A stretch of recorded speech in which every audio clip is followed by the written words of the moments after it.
Menyambung dari FMH episode sebelumnya, saya ingin memberikan lagi a short message yang sangat berguna untuk kehidupan dan perjalanan rohani kita. Are you ready? Okay, let's read from 1 Samuel 23 verse 10 dan seterusnya. 1 Samuel 23 ayat 10 dan seterusnya. Berkatalah Daud, Tuhan Allah Israel, hamba-Mu ini telah mendengar kabar pasti bahwa Saul berikhtiar untuk datang ke Kehila dan memusnahkan kota ini oleh karena aku. Kemudian bertanyalah Daud, akan diserahkan oleh warga-warga kota Kehila itukah aku dengan orang-orangku ke dalam tangan Saul? Firman Tuhan, akan mereka serahkan. 13. Lalu bersiaplah Daud dan orang-orangnya, kira-kira 600 orang banyaknya. Mereka keluar dari Kehila dan pergi kemana saja mereka dapat pergi. Apabila kepada Saul diberitahukan bahwa Daud telah meluputkan diri dari Kehila, maka tidak jadilah ia maju berperang. Saudara membaca kisah ini yang mana Daud senantiasa bertanya kepada Tuhan untuk setiap movementnya, maka kita belajar bahwa kejadian bisa terjadi dan Tuhan mengetahuinya. Tetapi ketika Daud taat kepada Tuhan, maka dia diluputkan dari kejadian yang seharusnya bisa menimpanya. Itu sebabnya kita tahu bahwa kejadian dalam hidup kita tidak di-set up oleh Tuhan, tidak direncanakan. Tuhan tidak merencanakan kejahatan, tetapi karena ada free will, karena ada pikirku aku di Kehila aman. Pikirku aku pasti bisa menyerang Saul. Pasti orang Kehila bisa meluputkan aku. Orang Kehila bisa menolong aku. Ini Daud tidak mengambil azas maka pikirku. Dia senantiasa bertanya kepada Tuhan. Dan sepandai-pandainya dia berperang, sehebat-hebatnya dia mengerti situasi medan perang, tapi dia selalu nanya sama Tuhan. Ini yang menjadi specialty dari Daud. Maka Tuhan berkata, ini orang next to my heart, kata Tuhan, ada di hatiku, di samping hatiku, di dalam hatiku. Karena apa? Dia selalu bertanya.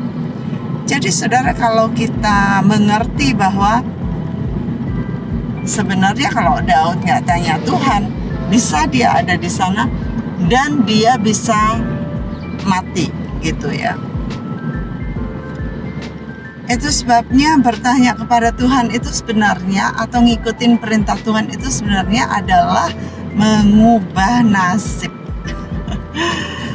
Kalau kita mau mengubah nasib kita jangan jalan sendiri, jangan maka pikirku ya.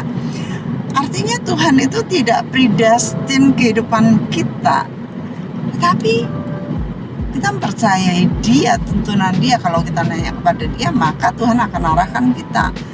Gimana sih Tuhan ngomongnya sama kita? Gampang. Kalau kita berdoa dan Tuhan memberikan damai sejahtera di hati kita, then go, then move. Nah, masalahnya seringkali ada keraguan dan kita mulai tanya orang-orang yang mendukung our logic, our choices. Ya. Kita hanya mau dengerin orang yang menyenangkan hati kita, yang nyenengin telinga kita, yang mau sepakat dengan kompromi kita. Tetapi itu malah akan mencelakakan kita. Dan berjalan dalam kehendak Tuhan yang sempurna, walaupun artinya kita harus melewati hal-hal yang gak enak. Kita mungkin kehilangan clients karena kita mau jujur. Kita kehilangan jemaat karena kita berkata mengenai hal kebenaran. Dan supporter gereja yang besar uangnya ya itu pergi karena dia tidak senang dengan saudara mungkin, atau saudara mengatakan kebenaran dan orang-orang di dekat saudara, teman-teman kalian gak suka sama kalian. That's okay ya. Yang penting kita bersama dengan Tuhan, kita sungguh-sungguh dituntun oleh Dia dan nasib kita bisa diubahkan. Kalau Daud tidak bertanya pada Tuhan, maka dia akan mengalami nasib yang sangat sama. Sebagaimana ada kisah-kisah Daud saat dia lari dari Saul dan bertemu Nabi Samuel. Waktu itu Saul mengejar Daud sampai kepada tempatnya kediaman Nabi Samuel. Dan di situ Roh Tuhan bekerja. Saul nggak bisa ngapa-ngapain Daud. Saul tiba-tiba bisa bernubuat campuran, dan dia telanjang semalam-malaman. Jadi orang suka bingung ini, apakah Saul juga merupakan kumpulan para nabi? Karena dia bernubuat, tetapi karena dosanya, maka dia nubuat kok telanjang. Jadi membingungkan masyarakat. Nah, Daud terselamatkan. Kemudian satu kali lagi Daud melarikan diri dari Samuel, pergi ke tempat Imam Ahimelech. Pada saat dia pergi ke Imam Ahimelech ini, dia tidak bertanya kepada Tuhan, dia malah bohong kepada Ahimelech. Dan dia berkata, aku ini lagi diutus oleh Saul, ya aku jadi spy, aku ini secret agent, itu ya. Boleh nggak? Ada roti nggak di kamu? Ada pedang nggak? Gitu ya. Oh yeah, sure, kata Ahimelech. Dan yang terjadi di situ ada Doeg yang adalah kepala kambing domba dari Saul, yang kemudian memberitahukan kepada Saul. Dan akhirnya Imam Ahimelech dengan keluarganya, 85 para imam, keluarga imam. Wah, kami melewati rel kereta api, makanya goyang. Itu dibunuh semua oleh Doeg yang disuruh Saul. Dan karena kebohongan Daud, maka Imam Ahimelech dengan seluruh keluarganya 85 mereka mati semua. Tetapi tidak hanya itu, orang-orang di kota Nob di mana para imam ini tinggal semua dibunuh. That's unbelievable, insane. Ya, Saul ini unbelievable.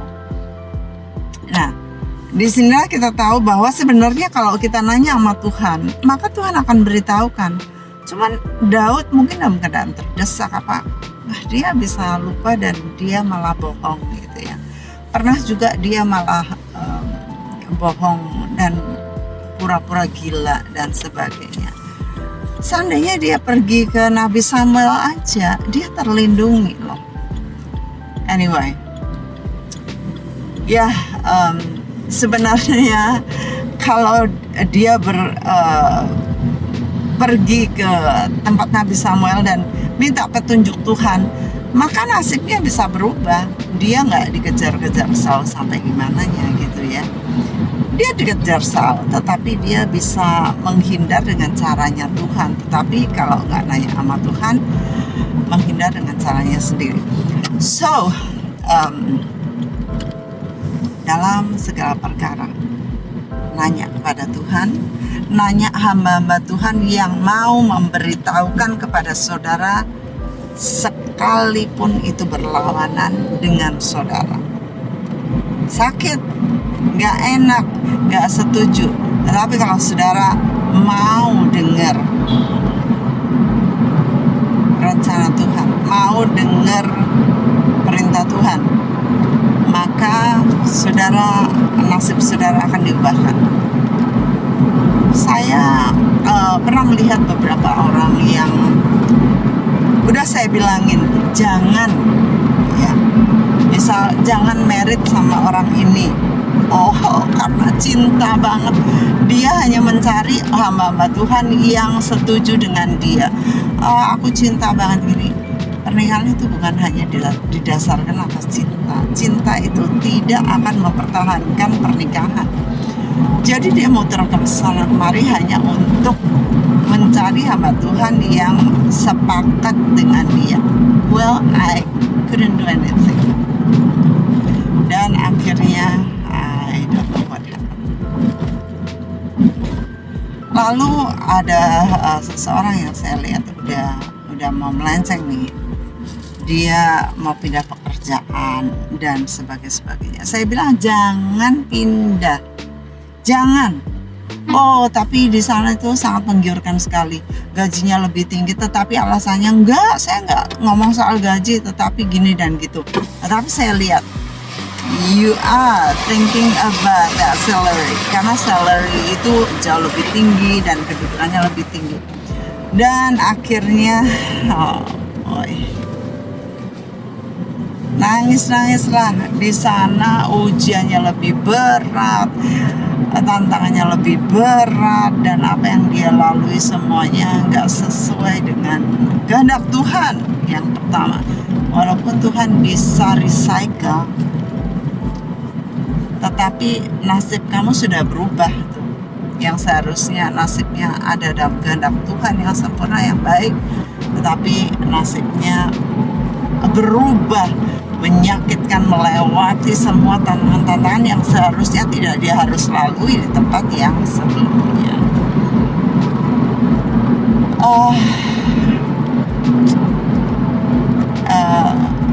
Life is not easy, but it will be easier if you walk with God. Easier in a way that you are being led by God, by the Holy Spirit, and that will be easier for you, for us. Ya, kalau kita jalan bersama dengan Tuhan, cooknya itu enak dan ringan dibanding dengan kalau kita melakukan dengan kehendak kita sendiri. Kita akan jatuh, tertimpa tangga pula, keinjak gajah lagi. Anyway, bagi kalian yang belum terlambat lagi memutuskan, should I marry that person, kalau ada keraguan dalam hati dan sudah di measure, kayaknya saya nggak bisa hidup dengan orang ini selamanya gitu. Pertanyaan saya, bisa nggak kamu menghadapi karakter yang seperti itu selamanya dan akan lebih buruk lagi? Karena waktu pacaran masih sugar coated, tetapi nanti kalau kamu masuk dalam pernikahan itu semua sampah-sampah keluar semua. Mau nggak, bisa nggak gitu hidup handle that kind of character all the rest of your life? Bisa nggak? Kalau nggak, nanya Tuhan lagi. Kalau ada keraguan, don't step out, don't make a move. Pekerjaan, kayaknya di tempat sana lebih enak gajinya, kayaknya menjanjikan gini-gini. Tapi tanya Tuhan. Dan tanya, kalau belum tahu suara Tuhan, tanya hamba-hamba Tuhan yang berani ngomong kebenaran sama saudara. Jangan cari hamba Tuhan yang abal-abal, I tell you. Abal-abal itu suka bisa diatur, disogok, dikasih uang, lemes mulutnya, bisa ngomong yang manis-manis. Bahaya itu, ya, menyesatkan sekali. Dan saudara akan tersesat kalau cari hamba Tuhan yang whatever. Gak tahu itu hamba Tuhan atau hamba apa ya. Tapi anyway, saya berdoa untuk kalian semua yang sedang mengambil keputusan atau yang sudah salah mengambil keputusan. I pray, walk with God, fear God. Tuhan bisa recycle keadaan saudara, asal saudara mau dituntun lagi oleh Roh Kudus. I bless you all. Dan don't forget, God can change your destiny. Bless you.